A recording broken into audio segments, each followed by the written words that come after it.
So I wanted the experience. So after my PhD, when I went to Washington DC and Amsterdam, now you need to know basically in blindfolded, surprisingly, the number of algorithms you need to know is much less than.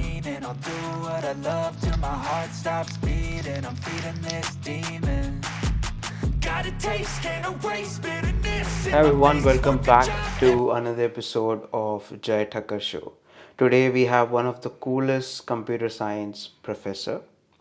Uh, we have with us Dr. Nikhil Mande. He is a professor at Computer Science Department in the University of Liverpool.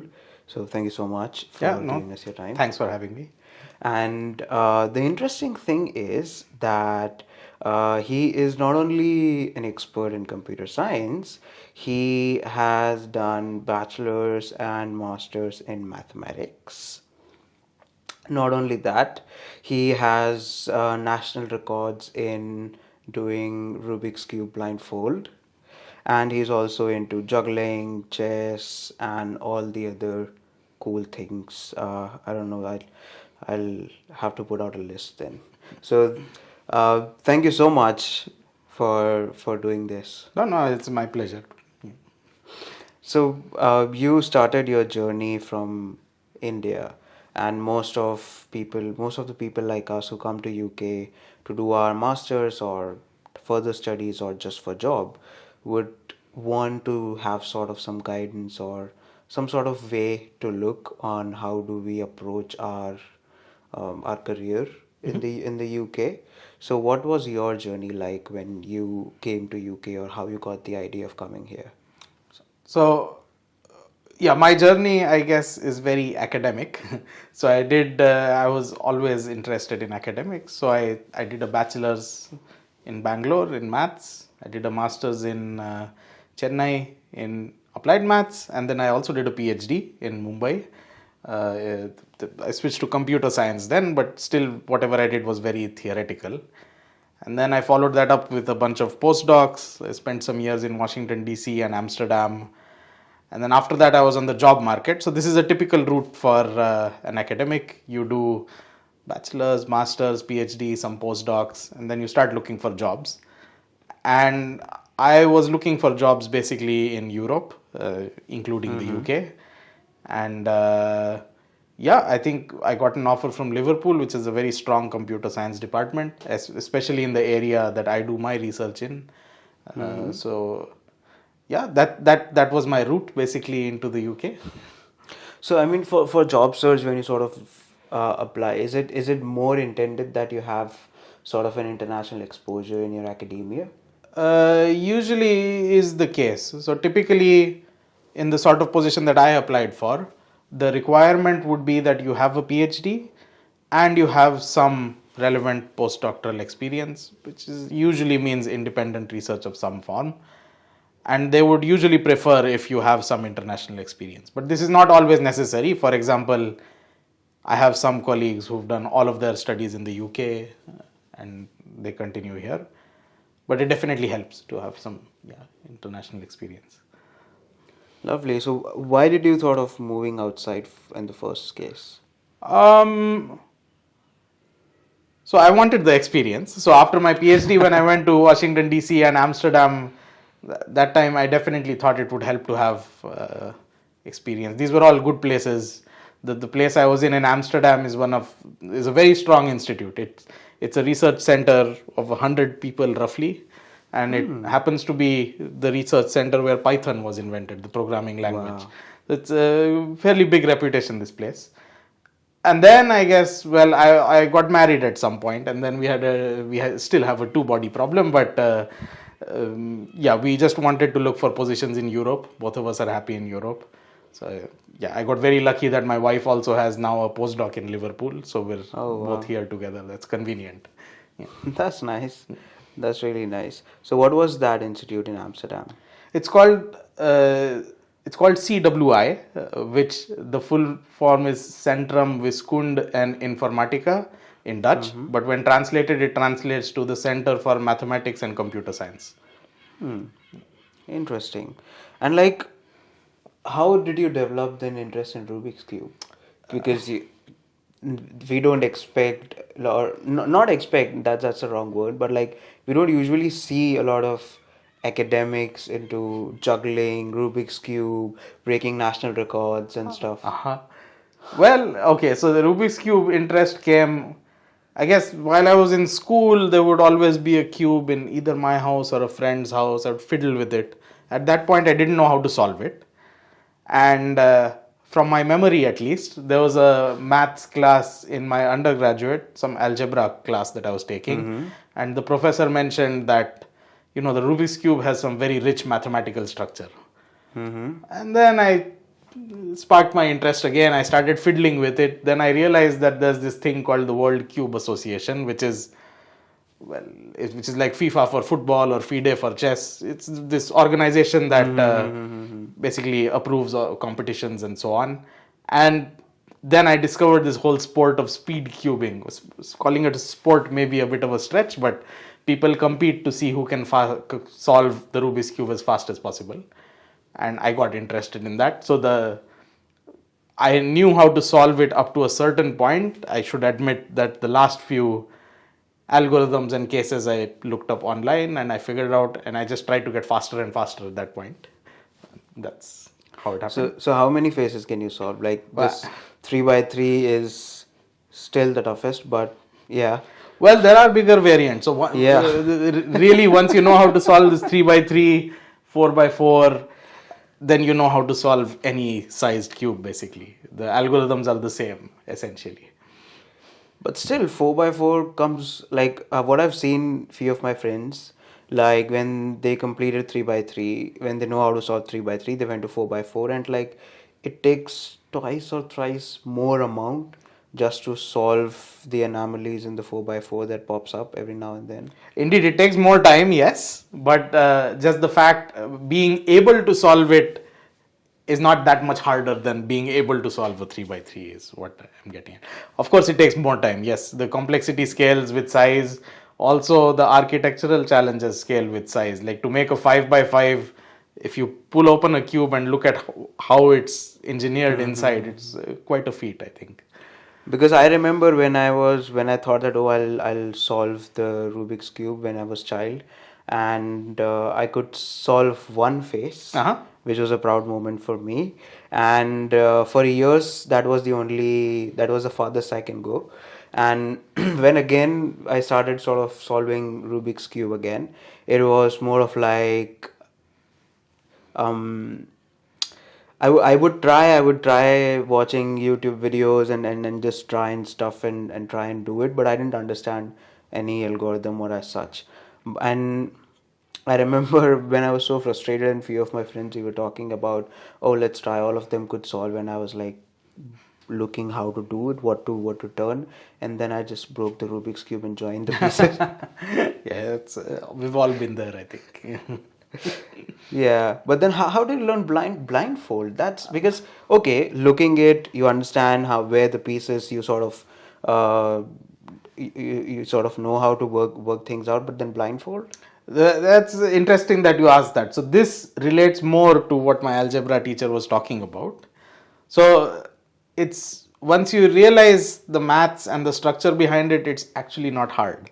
So the key observation is that no matter what face you move, the centers of the cube are always fixed, basically. Yeah. And now because the centers of each face are fixed, you can have this sort of notion of where does a piece belong in the end. So if you see a white and green sticker, you can say, oh, this belongs adjacent to the white center, adjacent to the green center. The white green has to move there. And then whatever is there, you track where does that have to move, and so on. So I memorize a sequence of positions like this piece must go here, this piece must go here, this must go there. Each position is represented by a letter. Okay. So, and there's roughly 20 pieces. I'm simplifying things a bit, okay, but so it's roughly 20 pieces. So the way blindfolded works, by the way, is you get time to memorize the cube position, then you put on a blindfold and then you solve it. How much time do you get? It's up to you. So there's typically a limit of 10 minutes overall, like memorizing plus solving. but yeah, in the top level competitors would memorize it in 7 seconds, solve it in 10 seconds roughly. So it's fairly insane the level that the world has gotten to recently. So yeah, as I was saying, you just track the order of which piece goes where. So this is basically a string of 20 letters. So memorizing it is really just a string of 20 letters. That's it, I remember. And then solving it is another thing, but it's really not that hard. Interesting, because I still, when I solve this, because now I know how to solve it. Yes, so when I solve it, I still check. Okay, this is there, this is there. Okay, check. Now go to next step. Make the second line. Now go for the third line and all that. But in blindfold, it's like, It's completely different. Yeah, you yeah, don't do this approach of layer by layer. You solve it piece by piece. So if you see top people or most people solve it who can solve it blindfolded, if you look at the cube during the process, the solving process looks very different from a yeah, layer yeah, by yeah, yeah, layer. yeah, yeah. Yeah. Because layer by layer is simply algorithm. You do this, you turn that, and then it's like Yes. almost half of it is done. But doing that in a blindfolded way is very difficult because you can't predict which move is going to get moved around where Yeah. in the future and so on, right? So it's very different. Yeah. Yeah, and because it's sort of similar to chess. I Because guess. in chess also now when I started watching chess, I still don't know how to, like, I know rules, but if you play against me, I lose. So it's like even the pieces, the movement, all those have sort of their name, numbers, letters, and they sort of understand positioning and stuff there. There is definitely some connections like memorizing patterns and so on, knowing how to approach them. It's a bit of a loose connection perhaps, but definitely there is something there. You also play chess, right? Well, I'm not great, but yes, I do play chess. What story of that?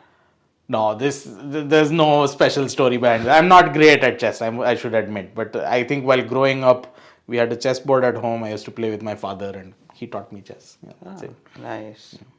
That's nice. And how juggling happened then? Because Juggling. Rubik's Cube chess, people would think that, okay, this is at least a thing where we can sit and do. Uh huh. Juggling is like, more body engagement there. Yeah, that's true.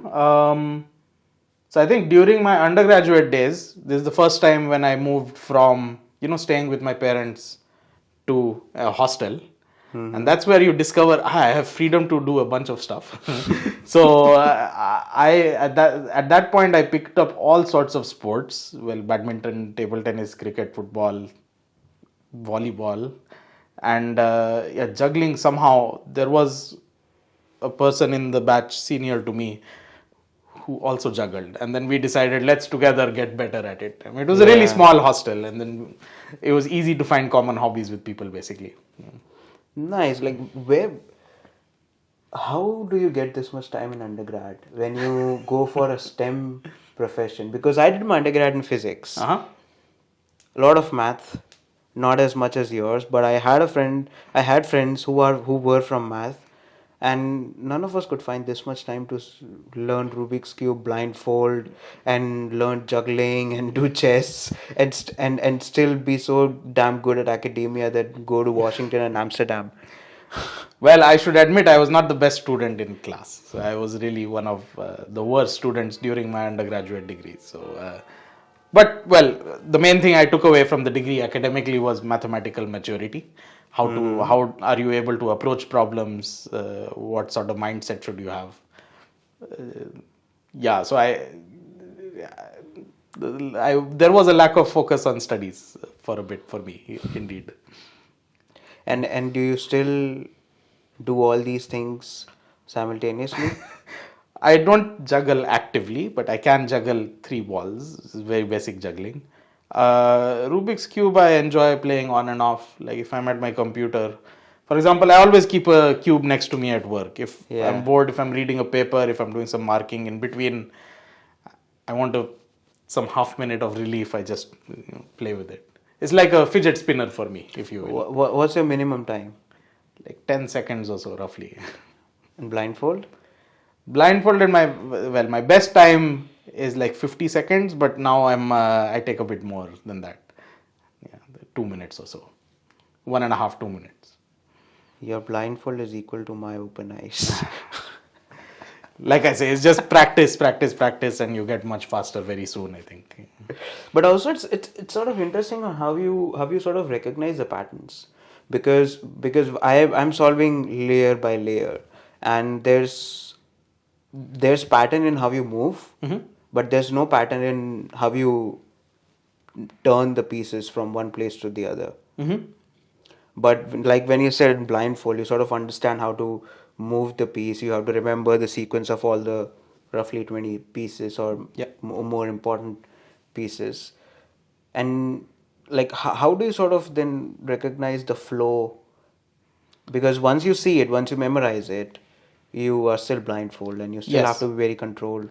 That's a good point. So now when you memorize this string of 20 letters, now you need to know basically in blindfolded, surprisingly, the number of algorithms you need to know is much, much less than for when your eyes are open. So if you just know 2 algorithms, what you can effectively do with one of these algorithms, I can delete 2 letters from this sequence. Okay. And that's it. So with 2 or 3 algorithms, so now I have a string of 20 letters. I apply one algorithm that deletes 2 of the letters. I apply another one that deletes 2 more letters. Once you delete all of the letters, this means no piece belongs somewhere else and the cube is solved. So that's at a very high level how it works. You just need to drill these algorithms into your mind, and they're fairly simple algorithms. Where do we find these algorithms? I think now in the current age of the internet, there's several resources. I think Anyone which you could recommend? Well, I learned it like over 15 years ago, so all my sources are outdated. The methods have improved. Nowadays, I'm not sure what are good resources. I'm afraid I won't be able to help there. But you just look up like blindfolded tutorial on YouTube. You should be able to find very good resources. Interesting. Then why don't, like, if blindfolded is easy, Yeah. then why people don't use those algorithms open-eyed to reduce So it's sort of stress on how fast one can solve cube? so if your only goal is to solve it as fast as possible, then these algorithms are a little inefficient.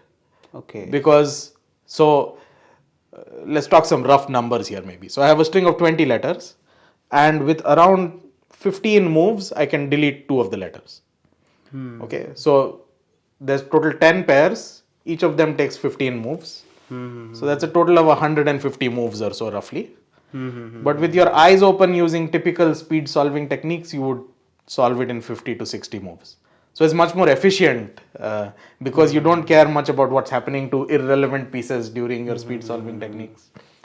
So even while open eyes, you still go for the letters and algorithms, No, I do the layer by layer technique basically.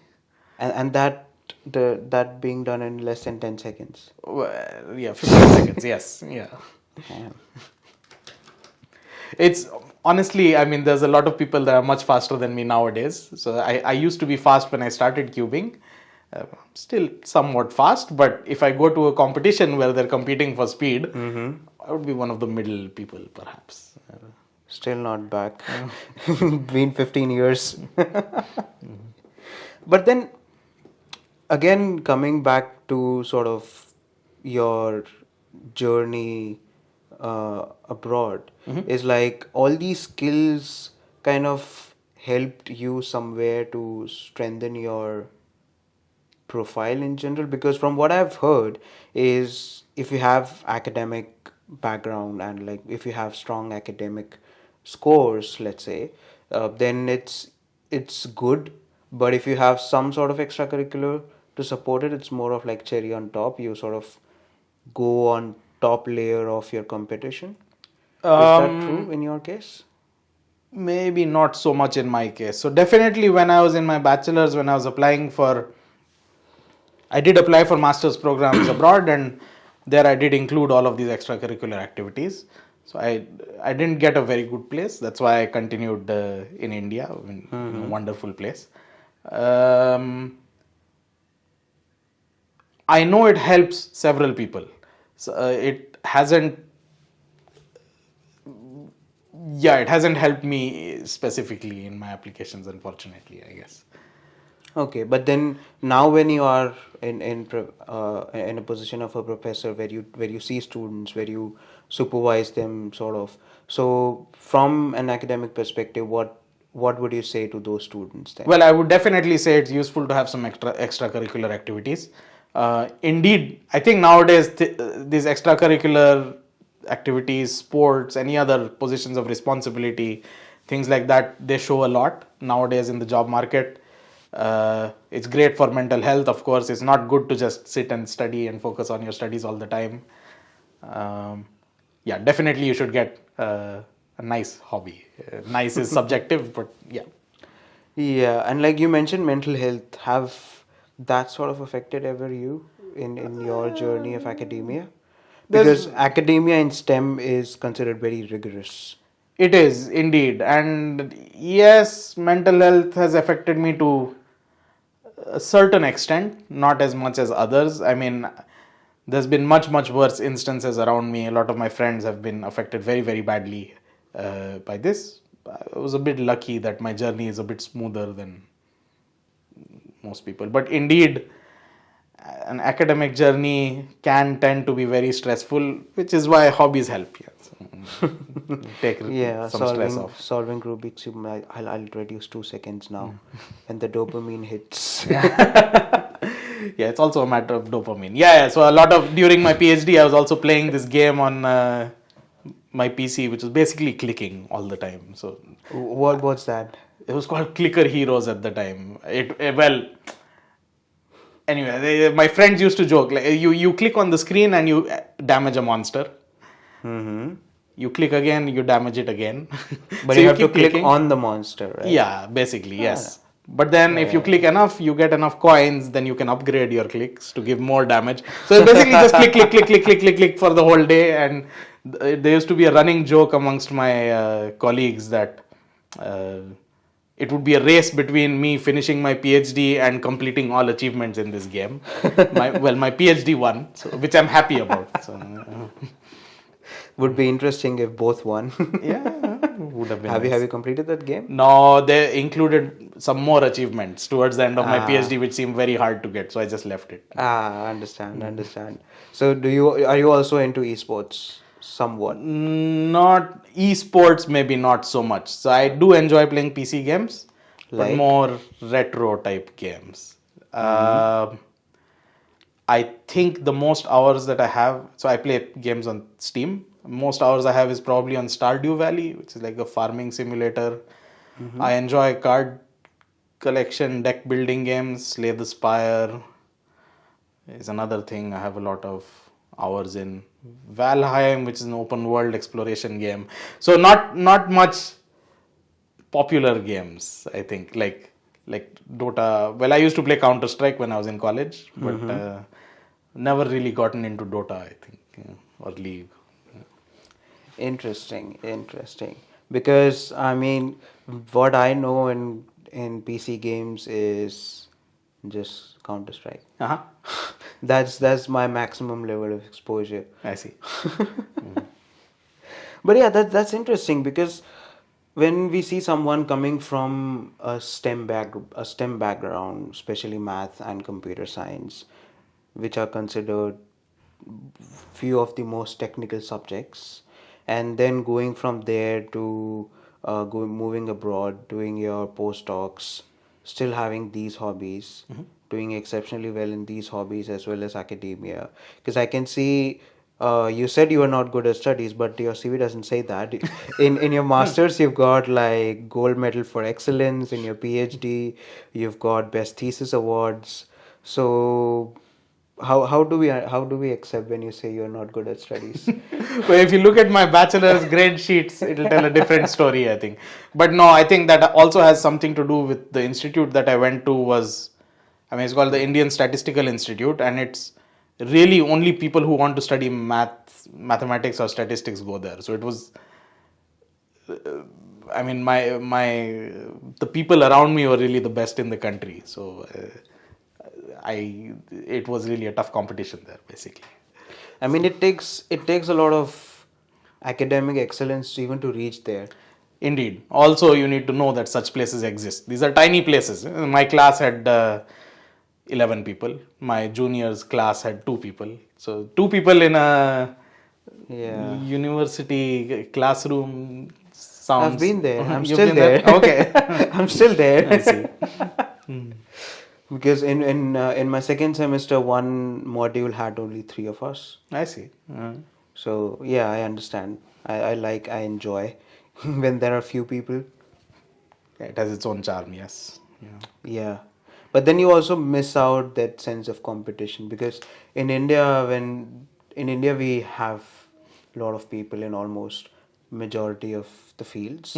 So especially in undergrad, I'm especially talking about undergrads. So you sort of feel competition. You sort of feel that, okay, yeah, maybe we have some friends we can talk to. We can sort of communicate, and we have some variety of people to get new perspective. But when we have 2 or 3 people, it restricts. Yeah, it's a bit hard. Your social life is not amazing, I guess, sometimes. Yeah, how do you find the change in social life in India and here? Um, well, so in India, of course, there's this own comfort that you have your own friend circle, and then when you leave it and come outside to a different country, obviously there's this whole, like, you have to build up your social life again. So for me, I mean, outside of the university, I don't have much of a social life, I should say. But I'm lucky that my colleagues are very nice. So, for example, every Friday we go to the bar to have a drink. We often go out for lunch. And then, so the people here are very friendly. The UK is, I think, nice. Liverpool is a great city. So people are very friendly here. Yeah, I think building it up from scratch is hard, but eventually I'm happy with my social life here. Nice. Because from as a student perspective, it's more hard, because it's hard to sort of get into the social fabric of youngsters. Yeah, I understand. I mean, I also realize that, I mean, even though I have a full-time position here, it's probably harder for example, master students, right? I understand that most master students would have part-time jobs, which would take up a lot of their time, which doesn't really leave any time for social life, right? If you're studying in the day, working in the night, makes some sense, I guess. Also, you have to pay back loans, perhaps, and there's always stress. I think once you have a permanent job, I think your mind eases up a little bit. Even though there's a lot more responsibilities, I can deal with it, I guess. Lovely. And like, do you have any sort of guidance for any student who is looking to come to UK from India? As a As a student. student, yeah.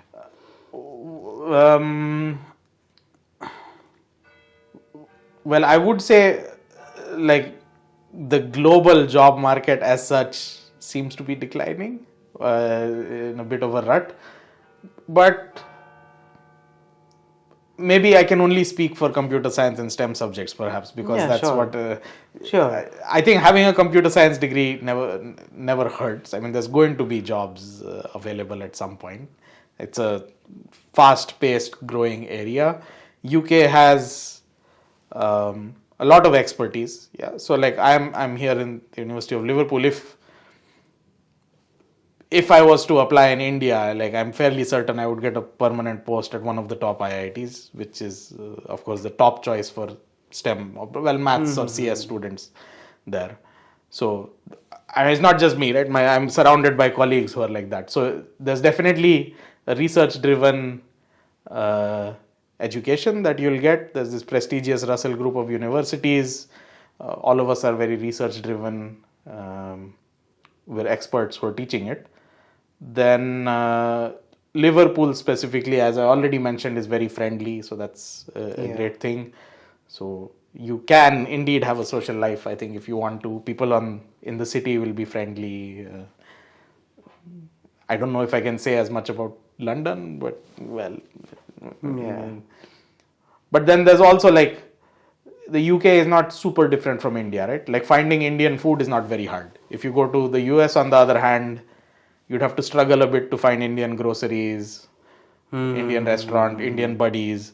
But here, like a lot of students come every year. So, I mean, if you just go to your class, you'd usually have a lot of Indian students there. So, Not if you choose conventionally different subject like mine. perhaps, yes. So like I said, I'm speaking for computer science and STEM and finance and management school, yeah, for yeah, example. yeah. Yeah. Yeah, what's the good Indian food you had in Liverpool? So Where's a good place? I've eaten only at 2 or 3 restaurants. I have not eaten at this Bandobast yet. I've heard it's decent. That's nice, yeah. I've eaten at Sanskruti, which is Yeah. close to the door. It's vegetarian, but it's decent. Yeah. But my favorite has been a small place called Ikkai's. It used to be called something else, Al Rumi or something. So it's very close to the Philharmonic. I don't know how to describe it, but yeah, it's very close to Philharmonic. If you're aware of this Free State Kitchen burger joint there, it's opposite that basically, and it serves very nice South Indian food. South Indian, as in not idli dosa, but like my favorite dish there is this kottu paratha, which is you take a paratha, you put some egg and some meat, and you just chop it up. A mark that it's good is you always see Indian people in there. It's full of Indian people. I think that's a stamp of authenticity there. Yeah. Okay. I mean, yeah, if Indian people bring their international friends. Sure. Yeah. Sure. So can we see the Rubik's Cube once? Sure. Can we yeah. see how you solve it? Of course. I'll just try and mess it up, even though I'm bad at it. But yeah, It's okay. this is very smooth though. Yeah. Even the technology is becoming better and better now. When I started cubing 15 years ago, it was really clumsy cubes. It would fall apart very easily. Yeah. Because the one cube I actually won was, in malls, the game zones, we get those tickets. And when we collect those tickets, we get one gift. Yeah, these are usually not very good cubes, those ones. Yeah, my first cube was that. I started learn how to make the face in those cubes. But I couldn't move further than that. I see. Even after I completed my undergrad, I could only make just one face.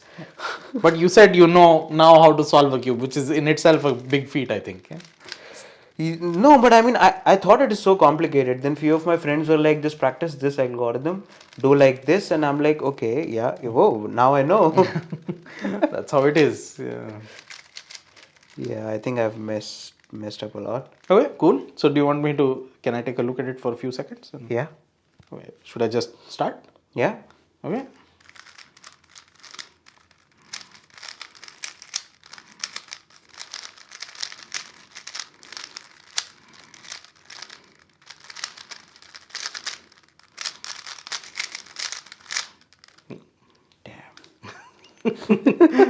Yeah, that would have been 15-ish seconds. Damn.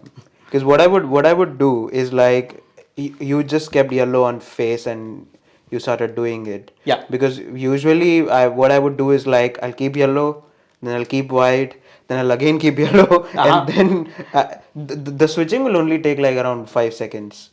I see. Yeah, no. When I go, it's always like I'm going to do the white layer first. Always the yellow is going to be on top, and you have this fixed mind which direction you're progressing, basically.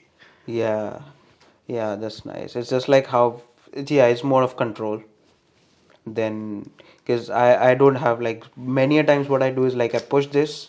It should be 1, but I more push 1.5 to. So it's like Yeah, that's also just getting used to the cube as well. If you give me a completely new cube, I would struggle a bit. No, even the cube I am using for more than 1 year, I'm still facing that problem.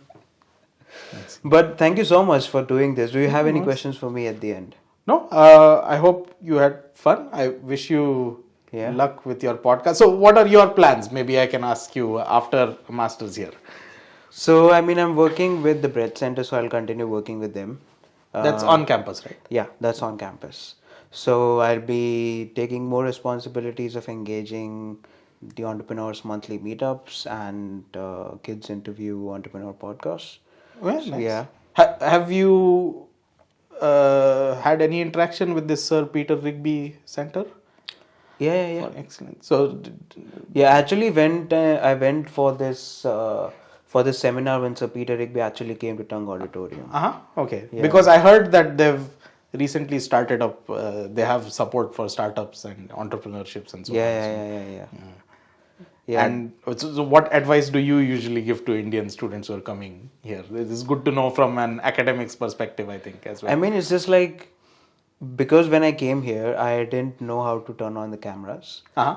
And that was, but I still sort of, I emailed my student support and said, I have experience in podcasting, and if there are any projects going on, just let me know. Then I got in touch with Richard, who is my boss now, and the student support shared that okay, these are the people, and they shared my details to them. Richard came back to me and he was like, yeah, we are doing this, let's meet and see how things goes. And I started working as an intern initially, just to see how things goes. And by the time I didn't knew how to turn on, I didn't even knew how to turn on the cameras. And my work was to see if the cameras are working, to see if the lights are doing stuff. And like that was the first time I was actually putting lights and doing all those stuff. But eventually it turned out to be a part-time job. And yeah. Nice, nice. Yeah, that's one thing I did not mention when you asked for advice for students. Uh, Coming to the UK, I think the support system in place is very nice over here. Like there's signposting. My department, at least, we have the student experience team that's able to direct students to any sort of resource. There's, like I said, there's this Sir Peter Rigby Enterprise for supporting entrepreneurship, startups. Yeah. There's general student support. There's a career studio. There's every department will have its own employability champion. So yeah, there is a lot of focus on careers and employability. I know this is one of the biggest things that people care about. So there is support for it. But the thing is, like, the support is not how we get in India. In India, it's like we are sort of forced into getting into careers. Because I remember in my undergrad, we were said that if you say yes to our career department, then you'll have to accept any employment offer. Otherwise, you'll not get your degree. Oh, and wow. if you don't come and like if you said no, we don't want any job from the university, then it's like you'll not get any support. So it's more of like you're pushed into it. So even they say they have support, they show numbers, but the thing is you are pushed to get support. Here it's like no one is coming to come and tell you that do this, do that. Yeah, I think you'll have to figure things out by yourself. Yes, that's true. Yeah. Yeah. But there is usually this induction week. I know this first week when students arrive, this is probably true of all universities, that there's a starting induction week, which is crammed with activities. So probably you forget things, but there's always people to reach out who will know things, I think. Yeah, I mean, the best thing is like even just reach out to your academic advisor or any professor. Yeah. I think they'll at least direct you to a right place. Indeed. And maybe you'll get good resources after that. Yeah, I agree. Yeah. Thank you so much. Thank you so much for giving your Thanks, time. Jay. Thanks for having me here again. Thank you.